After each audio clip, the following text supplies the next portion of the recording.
அந்த சோதனையில தப்பித்துக் கொள்வதற்காக ஆண்டவர் ஒரு வழியையும் வைத்திருக்கிறார்.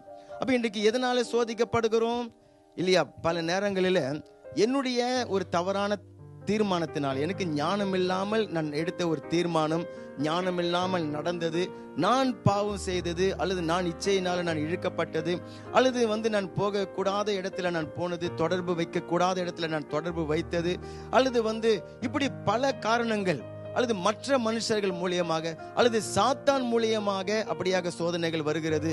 உலகத்தினால் ஈர்க்கப்பட்டு அப்படி சோதனைகள் வருகிறது. ஆனால் சோதனைகள் எப்படி, யார் மூலியமாக, எந்த ரூபத்தில் இருந்தாலும் அதிலிருந்து தப்பித்துக் கொள்வதற்கான ஒரே வழி ஆண்டவராகிய இயேசு கிறிஸ்து மாத்திரம்தான். அல்லேலூயா.